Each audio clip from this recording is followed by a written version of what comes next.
44 సంవత్సరాల తెలుగుదేశం పార్టీ చరిత్రలో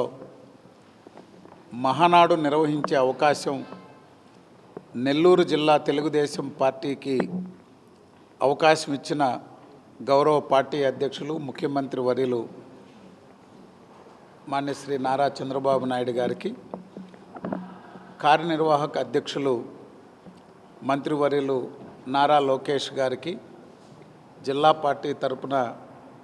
ఈ యొక్క మహానాడుని పెద్దలందరూ చెప్పినట్లుగా నెల్లూరు జిల్లా నాయకత్వం, మంత్రివర్యులు, పార్లమెంటు సభ్యులు, శాసనసభ్యులు, జిల్లాలో ఉన్నటువంటి పార్టీ నాయకత్వం అంతా ఒక సమిష్టిగా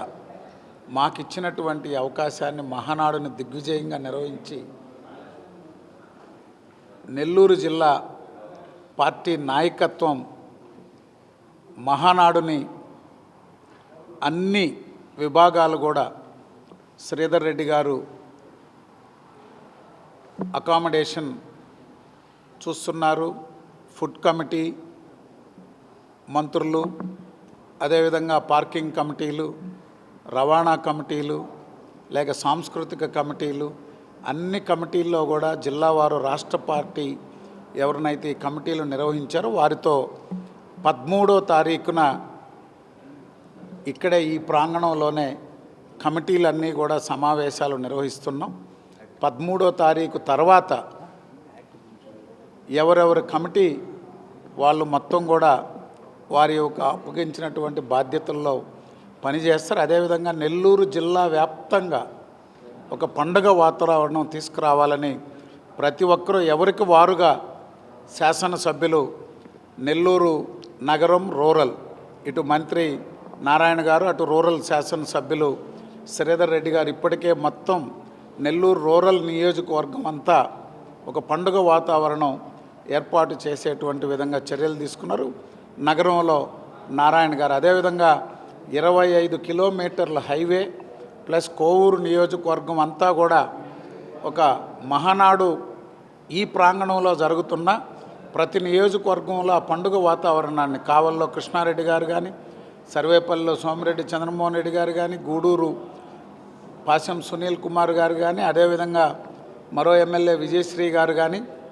అందరూ ఎవరికి వారుగా కందుకూరు శాసనసభ్యులు కానీ హైవే అంతా నాయుడుపేట నుంచి ఇటు సింగరాయకొండ వరకు కూడా మొత్తం నెల్లూరు జిల్లా నెల్లూరు పార్లమెంటు, అదేవిధంగా ఉమ్మడి జిల్లా వ్యాప్తంగా కూడా అలంకరణ కానీ ప్రతి ఒక్క విషయంలో శాసనసభ్యులు ఒక ప్రత్యేక బాధ్యత తీసుకొని ఈ యొక్క కార్యక్రమాలు నిర్వహిస్తున్నారు.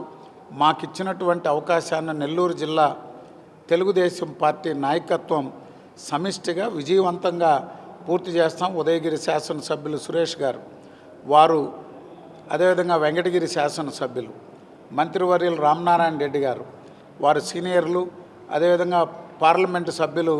వేమిరెడ్డి ప్రభాకర్ రెడ్డి గారు, ప్రతి ఒక్కరూ ఎప్పటికప్పుడు ప్రాంగణం విషయంలో కానీ ఇతర ఏర్పాట్ల విషయంలో కానీ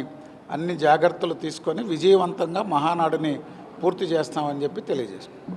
ఈ టెక్నో ఒలింపియాడ్, సివోస్పార్క్, మెడిస్పార్క్ వంటి ఆధునిక అకాడమిక్ ప్రోగ్రామ్స్ ద్వారా విద్యార్థుల్లో లాజికల్ థింకింగ్, సైన్స్ అవగాహన మరియు విశ్లేషణాత్మక నైపుణ్యాలను అభివృద్ధి చేస్తూ సిబిఎస్ఈ అండ్ స్టేట్ బోర్డు కరికులంలలో అత్యుత్తమ ఫలితాల సాధనకు దృఢమైన పునాది వేస్తోంది నారాయణ. అనుభవజ్ఞులైన అధ్యాపకుల సమగ్ర మార్గదర్శకత్వంలో ప్రతి విద్యార్థిలో logical thinking and analytical skills కి పదును పెట్టి జాతీయ స్థాయి విజేతలుగా తీర్చిదిద్దుతూ వారి ప్రతిభను శిఖరాగ్రాలకు చేరుస్తోంది నారాయణ. అత్యాధునిక డిజిటల్ క్లాస్ రూమ్స్, అత్యుత్తమ ఫిజిక్స్ అండ్ కెమిస్ట్రీ ల్యాబ్స్ తో కూడిన సాంకేతికతతో కూడిన విద్యా వాతావరణం, విశాలమైన ప్లేగ్రౌండ్, పరిశుభ్రమైన డైనింగ్ హాల్లో రుచికరమైన పోషకాహారం, సౌకర్యవంతమైన హాస్టల్ సదుపాయాలు కల్పిస్తోంది నారాయణ. 2026-27 విద్యా సంవత్సరానికి అడ్మిషన్లు ప్రారంభం. వావిలేటిపాడు, ధనలక్ష్మీపురం, నెల్లూరు.